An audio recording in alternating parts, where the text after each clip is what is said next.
الحمد لله. الحمد لله الكريم المنان، من علينا بوطن من خيرة الأوطان، ونشر علينا فيه مظلة الاستقرار والآمان. وأشهد أن لا إله إلا الله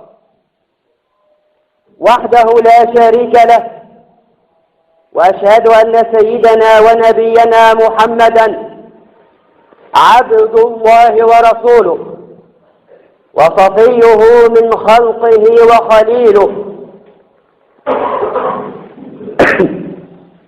دعانا صلى الله عليه وسلم إلى بناء الأوطان وتعميرها والسعي في رقيها وتقدمها صلى الله عليه وسلم، وعلى آله وصحبه من المهاجرين والأنصار ومن تبعهم بإحسان إلى دار القرار.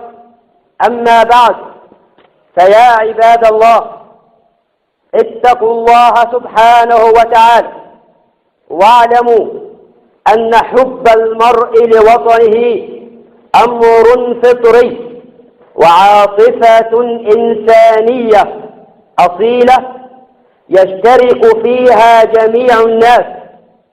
والإسلام الذي هو دين الفطرة والإنسانية لم يقف في وجه هذا الميل الطبيعي، بل أقر ذلك وعززه وجعل منه سبيلا للعمل الصالح والفعل الخير. فالانتماء للوطن، الانتماء للوطن ليس مجرد عاطفة جياشة فحسب، بل هو مع ذلك إحساس بالمسؤولية والقيام بالواجبات. فعلى كل فرد منا أن ينهض بواجباته تجاه وطنه، فالمواطنة أخذ وعطاء، أخذ للحقوق وأداء للواجبات. تلكم الواجبات التي لو شئنا أن نختصرها هنا لكانت في أمرين، هما الأمن والبناء. فأما الأمن في الأوطان فمن نعم الله سبحانه وتعالى. الأمن في الأوطان من نعم الله سبحانه وتعالى العظمى علينا جميعا. ولهذا امتن الله سبحانه وتعالى على أهل مكة في قوله تعالى: لإيلاف قريش إيلافهم رحلة الشتاء والصيف فليعبدوا رب هذا البيت الذي أطعمهم من جوع وآمنهم من خوف. وسأل نبي الله صلى الله عليه وسلم إبراهيم عليه السلام ربه قائلا: رب اجعل هذا البلد آمنا. وامتدح الله سبحانه وتعالى ذا القرنين بكونه من صناع الأمن والسلام. وقد دعانا نبينا صلى الله عليه وسلم إلى أن نكون من هذا الصنف من الناس، فقال صلى الله عليه وسلم: أفشوا السلام بينكم. يقول صلى الله عليه وسلم معلما مربيا لأمته صلى الله عليه وسلم، يقول لها: أفشوا السلام بينكم. وإفشاء السلام بأن يقول المرء لمن حوله: السلام عليكم. هل هذا هو مراد النبي صلى الله عليه وسلم؟ لا. فبذل السلام وإفشاؤه ليس بأن يقول المرء لمن حوله: السلام عليكم فحسب، بل أن يكف الأذى عن الناس. نعم أيها الأحبة الكرام، هذا هو مفهوم السلام في شريعة محمد العدنان. ليس المراد أن يقول المسلم لأخيه المسلم السلام عليكم باللسان فقط، بل المراد من قول النبي صلى الله عليه وسلم أفشوا السلام بينكم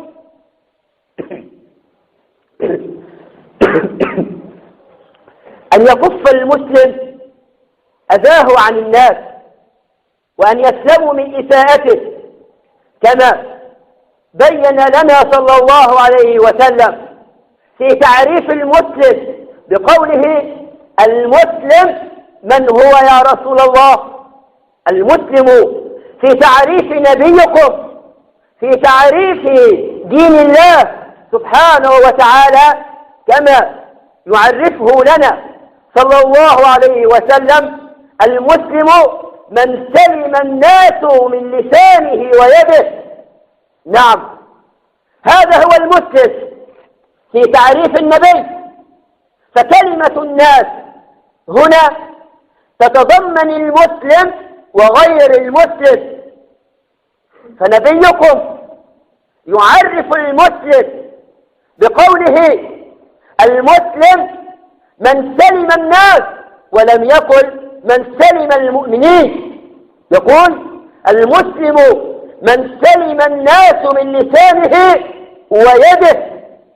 ثم يعرف النبي صلى الله عليه وسلم أيضا المؤمن بقوله المؤمن من أمنه الناس على دمائهم وأموالهم.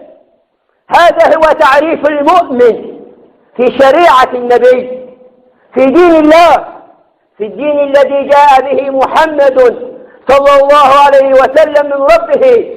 المؤمن من أمنه الناس يتضمن أيضا المسلم وغير المسلم. من أمنه الناس على دمائهم وأموالهم، أي لا يعتدي على الآخرين بقتلهم أو بترويعهم أو بقطع الطريق عليهم أو بأخذ أموالهم بغير حق. هذا هو تعريف المؤمن في دين الله سبحانه وتعالى. المؤمن من أمنه الناس على دمائهم، أي لا يعتدي عليهم بالقتل، أي لا يعتدي عليهم بقطع الطريق، أي لا يعتدي عليهم بالترويع الآمنين. هذا هو المؤمن.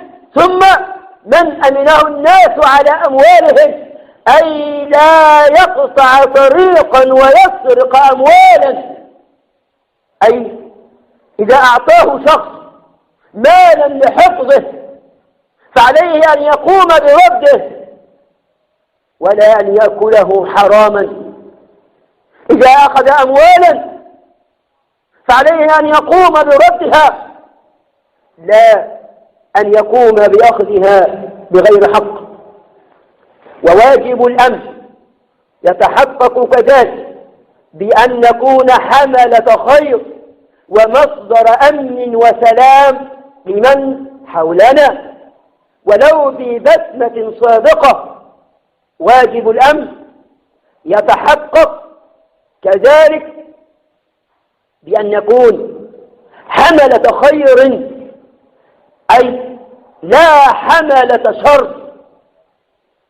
أن يكون المسلم يحمل الخير للآخرين، يحمل الخير لأمته، يحمل الخير لدينه، يحمل الخير لوطنه، يحمل الخير لأهله، لا أن يقوم بنشر الرعب والخراب. الأمن أن يقوم الشخص أن يحمل الخير في نفسه، أن يكون حملة خير ومصدر أمن وسلام لا مصدر إرهاب وقتل وتدمير وخراب، أن نحمي الخير، أن نحمي السلام، أن نحمي الطمأنينة، لا أن نحمي الخراب، لا أن نحمي الإرهاب، لا أن نحمي النصر الرعب في قلوب المواطنين. هذا هو الدين الذي جاء به نبيكم صلى الله عليه وسلم، أن نحمي الخير لمن حولنا ولو ببسمة صادقة أو نيات خيرة أو كلمة طيبة، فكل هذا من المعروف الذي لا ينبغي أن نحقره مهما كان يسيرا. وقد قال صلى الله عليه وسلم: لا تحقرن من المعروف شيئا. لا تحقرن أي لا تستصغرن، لا تحقرن من المعروف شيئا، ولو أن تلقى أخاك ووجهك إليه منطلق، أي وأنت تبتسم في وجه أخيك، فكما قال صلى الله عليه وسلم: تبسمك في وجه أخيك صدقة. لا تحقرن من المعروف شيئا ولو أن تلقى أخاك بوجه طلق. أيها الأحبة الكرام، إن تحقيق الأمن منا بأن ندرأ الفتنة ونمنع قيامها. إن تحقيق الأمن منا يتطلب أن ندرأ الفتنة وأن نمنع قيامها، لأن الله سبحانه وتعالى حذر منها وجعلها كما قال: الفتنة أشد من القتل. فعلى المسلم أن يمنع نصر الفتن بين الناس، بين الشعوب، بين البلاد. هذا هو واجب المسلم، لا أن يسعى بين الناس بالغيبة والنميمة والفتن لخراب البلاد والديار والعباد. هذا هو واجب المسلم، أن يمنع نصر الفتن وأن يمنع قيام الفتن وأن نميت الإشاعات الكاذبة. فبين الحين والحين الآخر نجد إشاعات تخرج الهدف من ورائها هو السعي في خراب هذا الوطن وفي خراب بلاد المسلمين. هذا من واجب المسلم أن يمنع نصر هذه الفتن وأن يمنع نصر الإشاعات الكاذبة، وأن نبتعد عن ترويع الآمنين وتخويف الأبرياء المسالمين، وأن يكون من دعائنا لربنا في صلواتنا: رب اجعل هذا البلد آمنا. أخوة الإيمان، الواجب الثاني تجاه الوطن هو واجب البناء، وبناء الوطن امتثال لمهمة الاستخلاف في الأرض وإعمارها. قال تعالى: هو أنشأكم من الأرض واستعمركم فيها. فالاستعمار معناه هو تعمير الأرض. الله سبحانه وتعالى عندما خلق أبيكم آدم عليه السلام قال للملائكة: إني جاعل في الأرض خليفة. فحق الخلافة أو واجب الخلافة هو التعمير، هو البناء، هو الإصلاح، لا الخراب، لا الدمار. واجب الخلافة التي خلقنا الله من أجلها هو الإعمار. قال تعالى: هو أنشأكم من الأرض واستعمركم فيها. فالله ينظر لكل مسلم، الله ينظر لكل مسلم ماذا فعل في تعمير الأرض. هل سعى في الأرض للإعمار أم سعى في الأرض للخراب؟ هل سعى في الأرض للإصلاح أم سعى في الأرض للإفساد؟ أيها الأحبة الكرام، الله خلقنا وقال: هو أنشأكم من الأرض واستعمركم فيها، فكل امرئ منا مطالب بالبناء على قدر وسعه، ويتجلى بناء الوطن في مجالات شتى، يتجلى في الحفاظ على خيرات الوطن وثرواته وبيئته، وفي الكف عن الإسراف واستنزاف الموارد مهما قلت أو كثرت، وفي إتقان العمل النافع المفيد وحسن المعاملة فيما بيننا ومع الأجنبي الغريب. ويتجلى بناء الوطن في نصر العفة والفضيلة، لا نصر التبرج والفجور والانحلال. يتجلى بناء الأوطان في نصر العفة والفضيلة، لا نصر التبرج والانحلال. هذا من بناء الأوطان. ويتجلى أيضا في حسن المعاملة وإقصاء الفاحشة والرذيلة، ليكون المجتمع ناهضا بالقيم الفاضلة لا منهمسا بأبناس التحلل والفجور.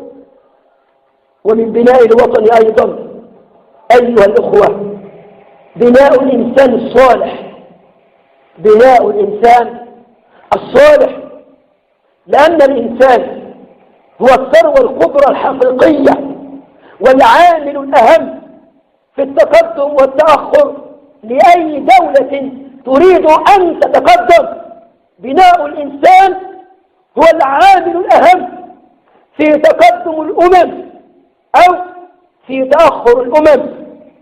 وقد عرفت الأمم المتقدمة قيمة بناء الإنسان فأولته العناية الفائقة. لذا كان لزاما علينا أن نرتقي بأنفسنا وأسرنا والناس من حولنا ثقافة وعلما وواعيا، فارتقاؤنا ارتقاء للوطن، وازدهارنا ازدهار للوطن ورفعة له. بناء الوطن يتجلى في وقوفنا جميعا في وجه المفسدين والمنتهكين لحرمة الوطن من أبناء الوطن نفسه. إنها مسؤولية الجميع، لأن نتائجها تعم الجميع عاجلا أو آجلا. وقد قال صلى الله عليه وسلم: انصر أخاك ظالما أو مظلوما. فقال رجل: يا رسول الله أنصره إذا كان مظلوما، أي هذا الأمر معروف، فكيف إذا كان ظالما؟ قال صلى الله عليه وسلم مبينا ذلك: تحجزه، أي تمنعه من ظلم الناس. يقول: تحجزه أو تمنعه من الظلم، فإن ذلك نصره، أي على كل إنسان أن يقوم بمنع أخيه أو أبيه أو بأي شخص يعرفه من ظلم الآخرين أن يمنعه من ذلك. فهذا في تعريف النبي هو نصرة له. إنها دعوة للممانعة، إنها دعوة لممانعة من اتخذ الوطن مغنما واستغل الناس فيه. هكذا يكون بناء الوطن عطاء يقدمه كل فرد في مجتمعنا، ومكتسبات يحافظ عليها الفرد، مكتسبات نحافظ عليها جميعا، الكبير والصغير، الطالب والمعلم، العامل والمسؤول، المرأة والرجل. أيها المؤمنون، من صور بناء الوطن المهمة تنمية مجالات التكافل الاجتماعي وتسهيل سبل العمل الإنساني، وهو أمر لا يقع على عاتق الحكومات وحدها، بل لجميع شرائح المواطنين في ذلك دورها، لا سيما أصحاب رؤوس الأموال والشركات وأرباب التجارة والمؤسسات، ولا يقتصر دورهم في ذلك على أداء الزكاة الواجبة فقط، بل في المال حق سوى الزكاة. ولقد حذرنا الله سبحانه وتعالى من التقصير في ذلك، حيث ذكر في كتابه العزيز قصة أصحاب الجنة التي كان يملكها رجل صالح يحب وطنه ومواطنيه ويعطي من خيرها أقاربه وسائليه، ولما مات امتنع ورثته، عندما مات امتنع ورثته على ذلك أو عن دفع ما كان يقوم بدفعه للفقراء، امتنعوا عن ذلك وتنكروا لقيمه، فعزموا على تغيير نهجه في مساعدة الفقراء وعادته في إعانة الضعفاء، فكان عاقبتهم ما ذكره الله جل وعلا في قوله تعالى: إنا بلوناهم كما بلونا أصحاب الجنة إذ أقسموا ليصرمنها مصبحين ولا يستثنون فطاف عليها طائف من ربك وهم نائمون فأصبحت كالصريم فتنادوا مصبحين أن اغدوا على حرثكم إن كنتم صارمين فلما روها قالوا إنا لضالون بل نحن محرومون.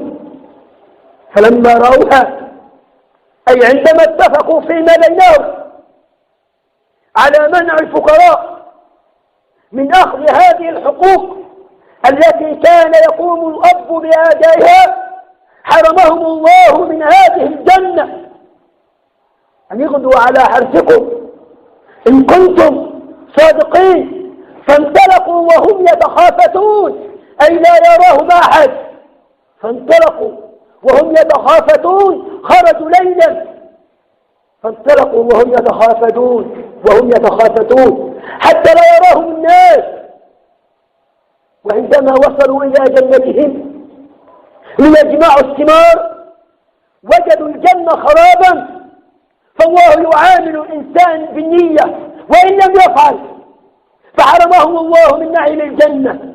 فلما رأوها شاهدوا الجنة وقد أصبحت خرابا قالوا إنا لضالون أي نحن مخطئون فيما دبرنا ليلا من منع الفقراء. فلما رأوها قالوا إنا لضالون بل نحن محرومون.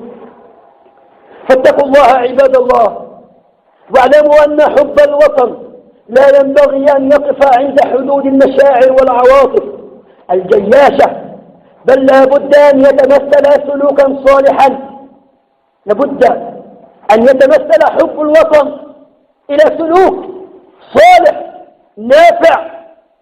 فكونوا يا عباد الله قدوة لغيركم في المواطنة الصالحة، وقدوة لأهليكم وجيرانكم، ولا تنتظروا المبادرة من غيركم، فالأمم إنما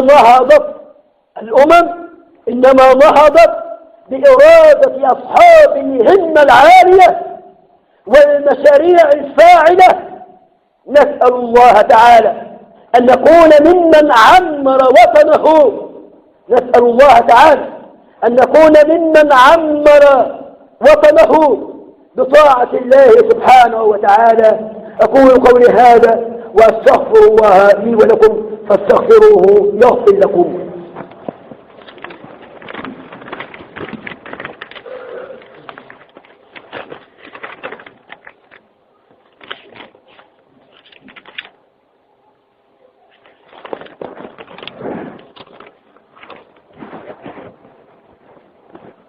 الحمد لله رب العالمين، ولا عدوان إلا على الظالمين، ونشهد أن لا إله إلا الله وحده لا شريك له، له الملك وله الحمد وهو على كل شيء قدير. ونشهد أن سيدنا ونبينا وعظيمنا وحبيبنا وشفيعنا محمد صلى الله عليه وسلم وعلى آله وأصحابه ومن صار على نهجهم إلى يوم الدين. أما بعد، فيا عباد الله، إن الحفاظ على مكتسبات الوطن مسؤوليتنا جميعا، كل بقدر طاقته وقدرته، سواء من كان في المؤسسات العامة أو الخاصة رجالا أم نساء، فالمسؤولية تشملنا جميعا بقدر شمول مقدرات الوطن علينا، فنحن نعيش تحت سمائه ونسعى في أرضه ونأكل من خيراته. فكل هذه النعم سواء كانت كثيرة أم قليلة نتنعم بها جميعا، فيجب علينا أن نحافظ عليها. أيها المسلمون، لما كانت نعمة الوطن من أجل النعم وأعلاها، أي مجرد أن يكون للإنسان أن يكون له وطن، فهذه نعمة كبيرة لا يعرف قدر هذه النعم أو هذه النعمة إلا من حرم منها. فمجرد أن يكون للعبد وطن فهذه نعمة عظيمة. والله سبحانه وتعالى بين لنا أن على المسلم أن يشكر النعم التي أنعمها الله عليه، فقال جل وعلا: ولئن شكرتم لأزيدنكم ولئن كفرتم. معنى الكفر أن لا يقوم المسلم بشكر نعمة المولى سبحانه وتعالى. لئن شكرتم لأزيدنكم، فواجب علينا شكر هذه النعمة.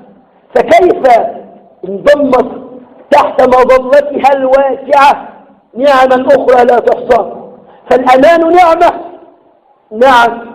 وانظروا إلى الدول التي تحيط بكم وكيف أصبحت هي التي أصبحت لا تعيش في أمن ولا استقرار، وها أنتم تنعمون بالأمن. فالأمان نعمة من نعم الله سبحانه وتعالى علينا، فيجب علينا أن نشكرها. فالأمان نعمة، والوحدة نعمة. نعم، الوحدة التي نتمتع بها في بلادنا هي نعمة كبرى لنا أيها الأحبة الكرام. وكذا الاستقرار والرزق أيا كان، كثير كبير أو بسيط صغير، ذلك من نعم الله سبحانه وتعالى التي تستوجب الشكر. وإن شكر هذه النعم يجب أن يتمثل واقعا عند جميع الناس بمختلف تخصصاتهم ومواقعهم. فعلى الجميع أن يحسن إلى الوطن كما أحسن إليه. هل جزاء الإحسان إلا الإحسان؟ فيا أيها الأب كن محسنا إلى وطنك، كن محسنا إلى وطنك بتربية أبنائك التربية الناشئة الفاضلة. أيها الأب كن محسنا إلى وطنك بتربية أبنائك التربية الفاضلة وتنشئتهم التنشئة الصالحة. اغرس في قلوبهم المحافظة على منجزات الوطن، اغرس في قلوبهم المحافظة على منجزات الوطن، اغرس في قلوبهم الدفاع عن الوطن. فالدفاع عن الوطن هو جهاد في سبيل الله، بل هو عين الجهاد في سبيل الله. يقول النبي: من قتل دون ماله فهو شهيد، ومن قتل دون نفسه فهو شهيد، ومن قتل دون عرضه فهو شهيد. فالوطن يتضمن المال والنفس والعرض، فمن قتل دفاعا عن وطنه فهو في سبيل الله، ومن مات في سبيل الله فهو شهيد. أيها الأب، اغرس في أبنائك حب الوطن والدفاع عنه واجعلهم بررة صالحين لأوطانهم مخلصين في رقيه وتقدمه. وأنت أيها الطالب كن محسنا إلى وطنك بالجد والاجتهاد والعمل الدؤوب في كسب العلم والمعرفة. وأنت أيها الصانع والعامل كن محسنا إلى وطنك بالاجتهاد في العمل وتمثل أخلاقه وقيمه في مكان عملك ومع جميع من حولك. قال تعالى: وقل اعملوا فسيرى الله عملكم ورسوله والمؤمنون وستردون إلى عالم الغيب والشهادة فينبئكم بما كنتم تعملون. فسوف تسأل أيها الأب عن تربية الأبناء. هل ربيت الأبناء على تعليم الله؟ هل ربيت الأبناء على تعليم سنة النبي صلى الله عليه وسلم أم على التبرج والخلاعة؟ أيها الرب كلكم راعي وكلكم مسؤول عن رعيته. أيها الطالب ستسأل عما أنت فيه. أيها العامل ستسأل عما أنت فيه. وقل اعملوا فسيرى الله عملكم ورسوله ثم تردون إلى عالم الغيب والشهادة فينبئكم بما كنتم تعملون. فاتقوا الله عباد الله ولنتعاون جميعا في رقي وطننا والحفاظ على منجزاته كل بحسب جهده وقدرته وكل في تخصصه ومجال عمله. ولنكن مخلصين لوطننا في بيوتنا ومدارسنا وفي أسواقنا وأماكن عملنا متمسكين بأخلاق ديننا وقيمنا ومبادئنا وشريعة المنعم علينا جل وعلا. اللهم إنك عفو كريم تحب العفو فاعف عنا. اللهم إنك عفو كريم تحب العفو فاعف عنا. اللهم ارزقنا الأمن والأمان والسلامة والسلام. اللهم اصلح الراعي والرعية. اللهم اصلح الراعي والرعية. اللهم اصلح الراعي والرعية. اللهم ارزقنا الهدى والتقى والعفاف والغنى. ربنا إننا لما أنزلت إلينا من خير فقراء. ربنا إننا لما أنزلت إلينا من خير فقراء. اللهم عليك بالظالمين ومن ولاهم. اللهم عليك بالظالمين ومن ولاهم. اللهم انصر الإسلام وأعز المسلمين واعل بفضلك كلمتي الحق والدين. اللهم احفظ بلادنا وبلاد المسلمين. اللهم احفظ بلادنا وبلاد المسلمين. أقول قولي هذا وأستغفر الله لي ولكم وصلى الله على سيدنا محمد وآخر دعوانا أن الحمد لله وأقم الصلاة. الله أكبر الله أكبر. أشهد أن لا إله إلا الله. أشهد أن محمدا رسول